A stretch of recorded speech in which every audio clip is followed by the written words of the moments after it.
الله أكبر.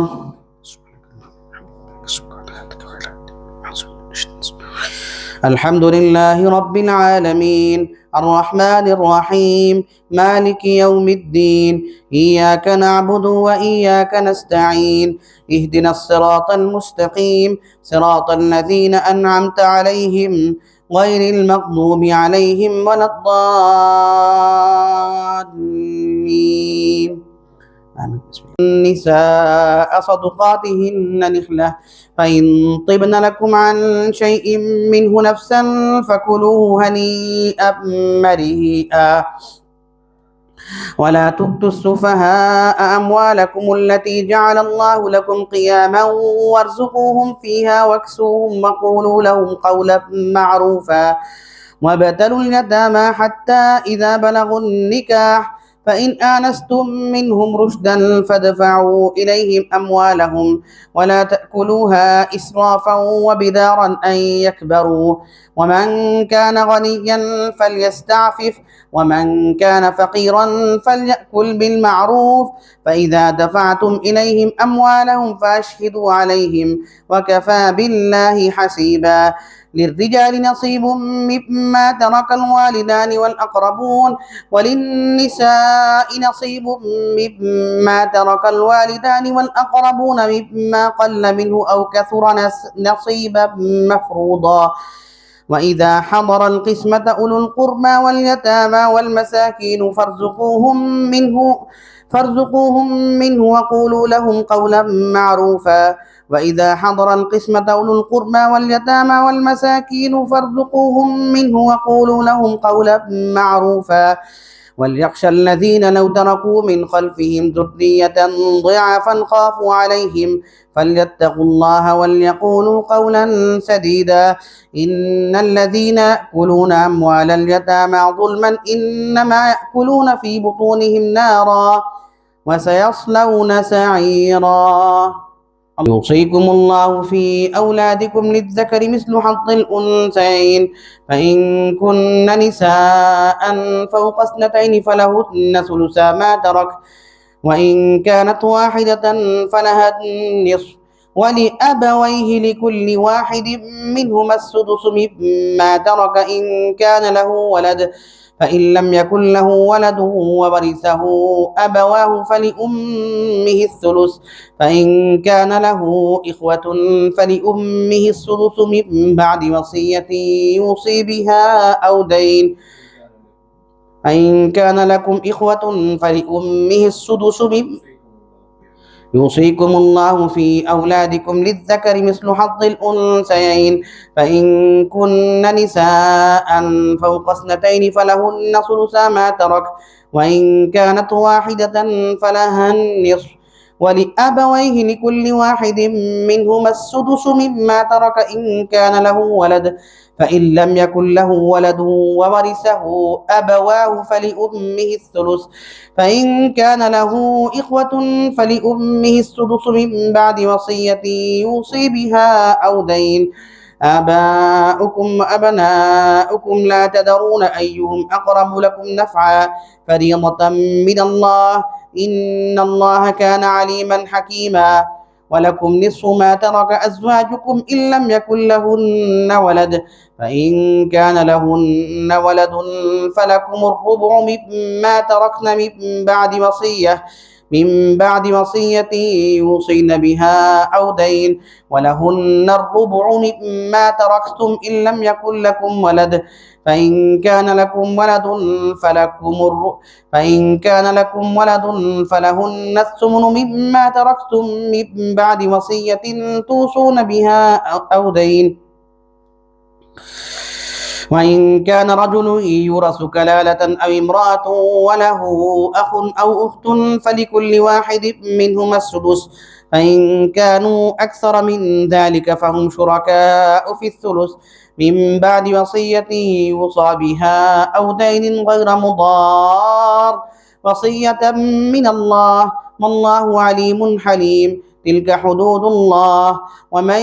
يطع الله ورسوله يدخله جنات تجري من تحتها الأنهار خالدين فيها وذلك الفوز العظيم. ومن يعص الله ورسوله ويتعد حدوده يدخله نارا خالدا فيها وله عذاب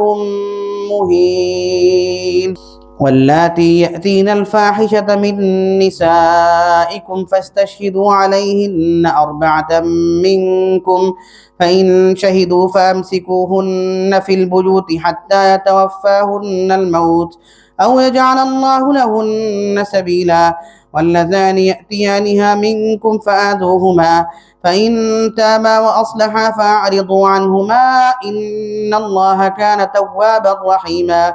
إنما التوبة على الله للذين يعملون السوء بجهالة ثم يتوبون من قريب فأولئك يتوب الله عليهم وكان الله عليما حكيما. وليست التوبة للذين يعملون السيئات حتى إذا حضر أحدهم الموت قال إني تبت الآن ولا الذين يموتون وهم كفار أولئك أعتدنا لهم عذابا أليما. يا أيها الذين آمنوا لا يحل لكم أن ترثوا النساء كرها فلا تعضلوهن لتذهبوا ببعض ما آتيتموهن يا أيها الذين آمنوا لا يحل لكم أن ترثوا النساء كرها ولا تعضلوهن لتذهبوا ببعض ما آتيتموهن إلا أن يأتين بفاحشة مبينة وعاشروهن بالمعروف فإن كرهتموهن فعسى أن تكرهوا شيئا ويجعل الله فيه خيرا كثيرا. وإن أردتم استبدال زوج مكان زوج وآتيتم إحداهن قنطارا فلا تأخذوا منه شيئا أتأخذونه بهتانا وإثما مبينا. وكيف تأخذونه وقد أفضى بعضكم إلى بعض وأخذن منكم ميثاقا غليظا. ولا تنكحوا ما نكح آباؤكم من النساء إلا ما قد سلف إنه كان فاحشة ومقتا وساء سبيلا. حرمت عليكم أمهاتكم وبناتكم وأخواتكم وعماتكم وخالاتكم وبنات الأخ وبنات الأخت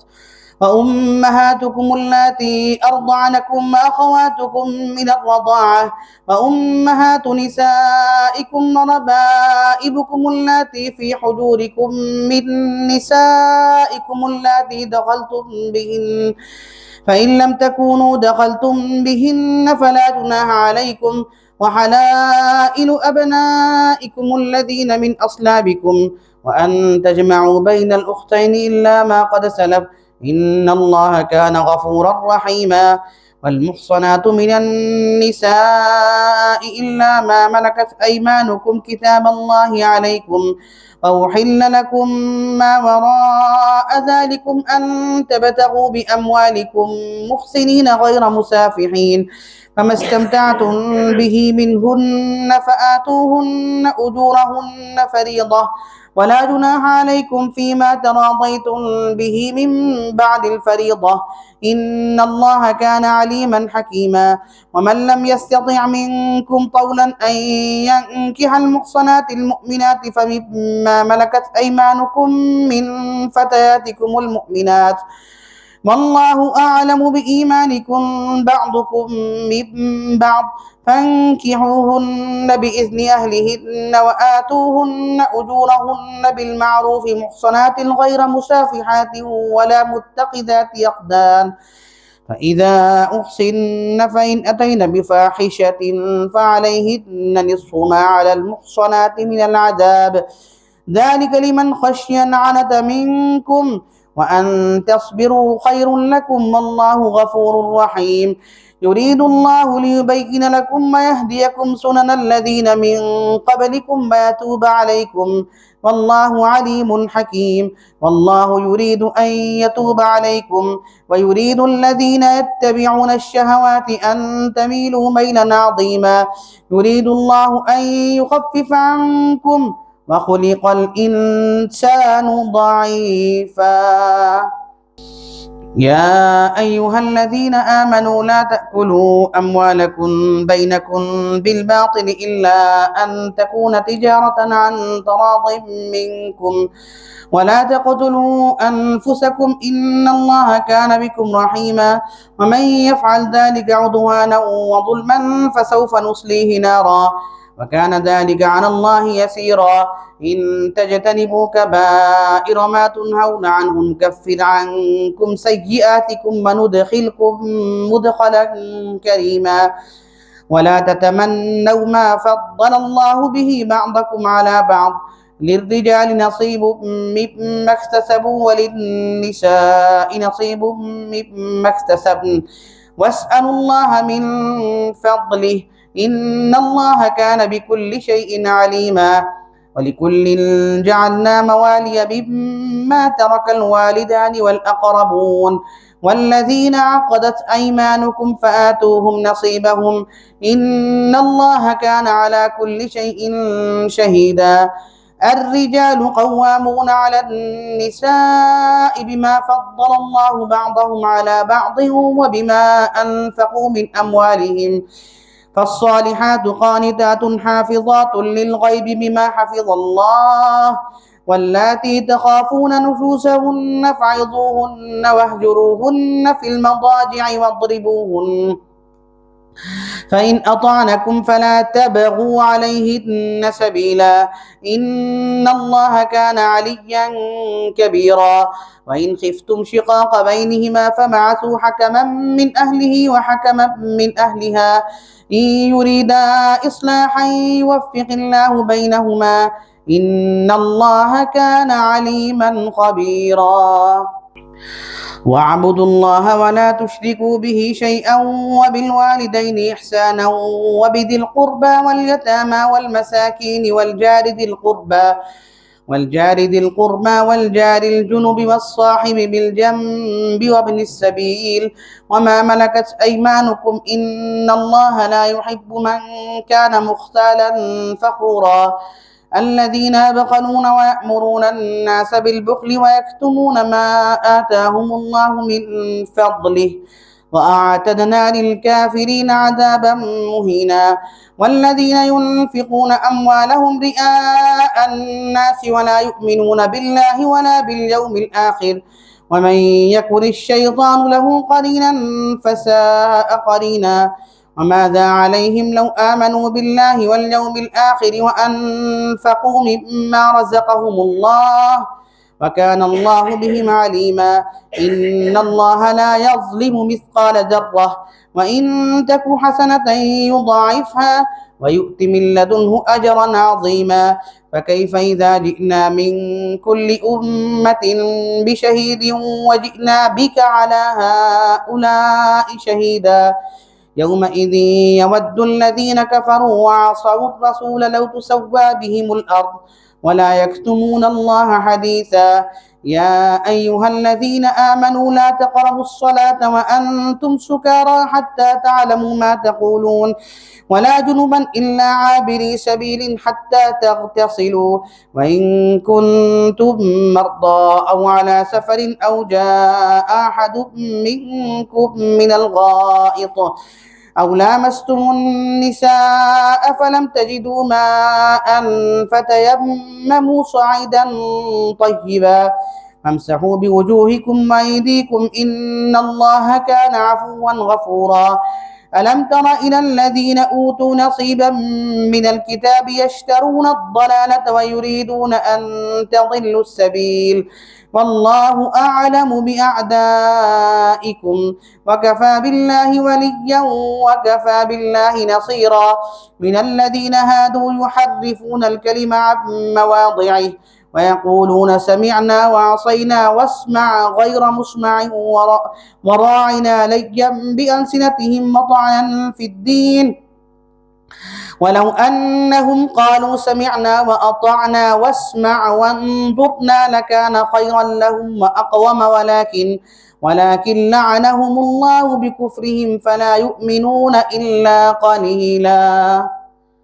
يا أيها الذين أوتوا الكتاب آمنوا بما نزلنا مصدقا لما معكم من قبل أن نطمس وجوها فنردها على أدبارها أو نلعنهم كما لعنا أصحاب السبت وكان أمر الله مفعولا إن الله لا يغفر أن يشرك به ويغفر ما دون ذلك لمن يشاء ومن يشرك بالله فقد افترى إثما عظيما ألم تر إلى الذين يزكون أنفسهم بل الله يزكي من يشاء ولا يظلمون فتيلا انظر كيف يفترون على الله الكذب وكفى به إثما مبينا ألم تر إلى الذين أوتوا نصيبا من الكتاب يؤمنون بالجبت والطاغوت ويقولون للذين كفروا هؤلاء أهدى من الذين آمنوا سبيلا أولئك الذين لعنهم الله ومن يلعن الله فلن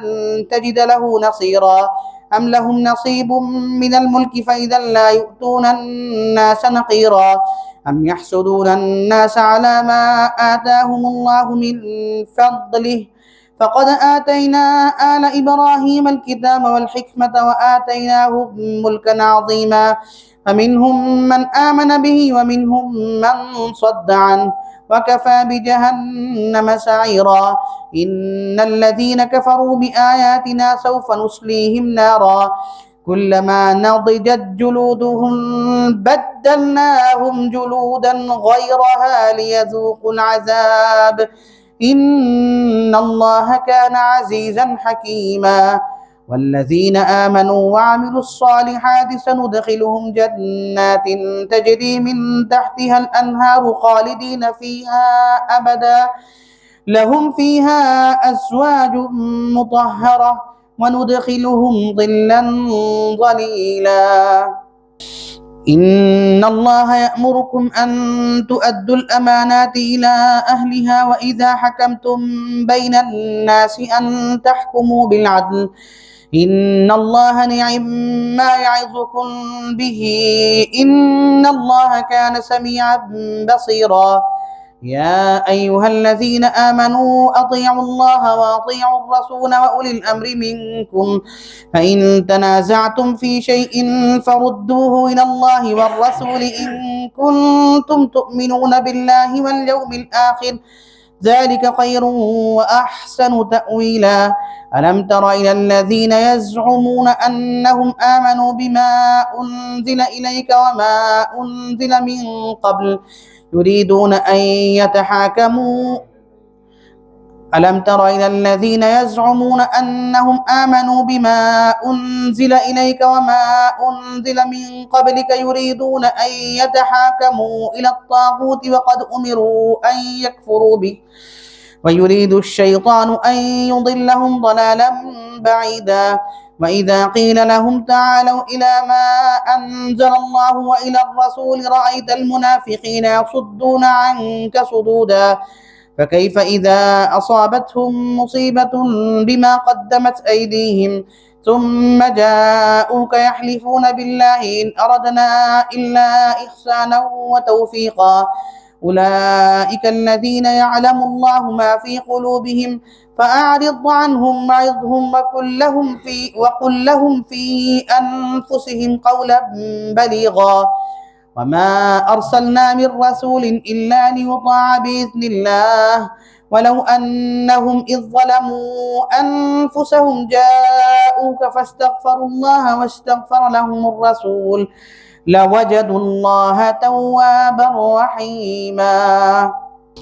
فلا وربك لا يؤمنون حتى يحكموك فيما شجر بينهم ثم لا يجدوا في أنفسهم حرجا مما قضيت ويسلموا تسليما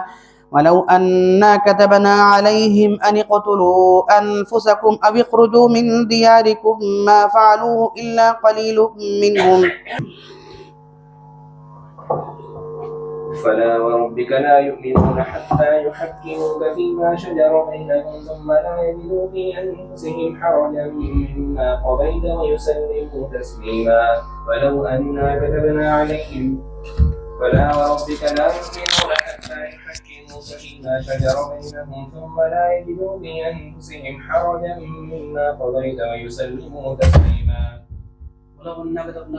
ولو أنا كتبنا عليهم أن اقتلوا أنفسكم أو اخرجوا من ديارهم ما فعلوه إلا قليل منهم لو أنهم فعلوا ما يوعظون به لكان خيرا لهم وأشد تثبيتا وإذا لآتيناهم من لدنا أجرا عظيما ولهديناهم صراطا مستقيما. ومن يطع الله والرسول فأولئك مع الذين أنعم الله عليهم من النبيين والصديقين والشهداء والصالحين وحسن أولئك رفيقا. ذلك الفضل من الله وكفى بالله عليما. يا أيها الذين آمنوا خذوا حذركم فانفروا ثبات أو انفروا جميعا وإن منكم لمن ليبطئن فإن أصابتكم مصيبة قال قد أنعم الله علي إذ لم أكن معهم شهيدا ولئن أصابكم فضل من الله ليقولن كأن لم تكن بينكم وبينه مودة يا ليتني كنت معهم فأفوز فوزا عظيما. فليقاتل في سبيل الله الذين يشرون الحياة الدنيا بالآخرة ومن يقاتل في سبيل الله فيقتل أو يغلب فسوف نؤتيه أجرا عظيما. وما لكم لا تقاتلون في سبيل الله والمستضعفين من الرجال والنساء والولدان الذين يقولون ربنا أخرجنا من هذه القرية الظالم أهلها واجعل لنا من لدنك وليا واجعل لنا من لدنك نصيرا. وما لكم لا تقاتلون في سبيل الله والمستضعفين من الرجال والنساء والولدان الذين يقولون ربنا أخرجنا من هذه القرية الظالم أهلها واجعل لنا من لدنك وليا واجعل لنا من لدنك نصيرا. الذين آمنوا يقاتلون في سبيل الله والذين كفروا يقاتلون في سبيل الطاغوت فقاتلوا أولياء الشيطان إن كيد الشيطان كان ضعيفا. ألم تر إلى الذين قيل لهم كفوا أيديكم وأقيموا الصلاة وآتوا الزكاة فلما كتب عليهم القتال إذا فريق منهم يخشون الناس كخشية الله أو أشد خشية. ألم تر إلى الذين قيل لهم كفوا أيديكم وأقيموا الناس ألم تر إلى الذين قيل لهم كفوا أيديكم وأقيموا الصلاة وآتوا الزكاة فلما كتب عليهم القتال إذا فريق منهم يخشون الناس كخشية الله أو أشد خشية وقالوا ربنا لم كتبت علينا القتال لولا أخرتنا إلى أجل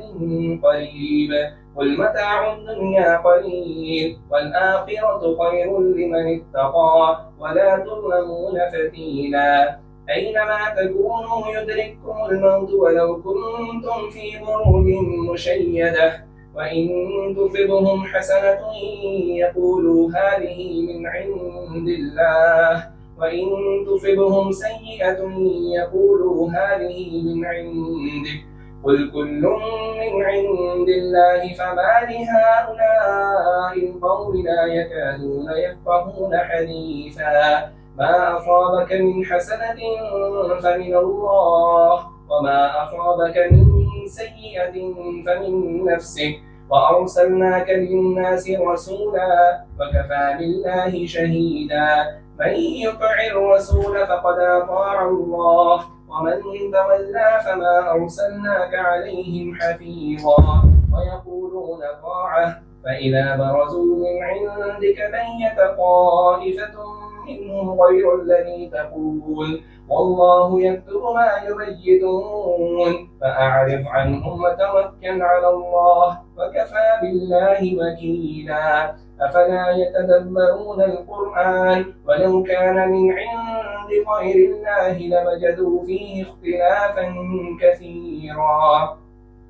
وإذا جاءهم أمر من الأمن أو الخوف أذاعوا به ولو ردوه إلى الرسول وإلى أولي الأمر منهم لعلمه الذين يستنبطونه منهم ولولا فضل الله عليكم ورحمته لاتبعتم الشيطان إلا قليلا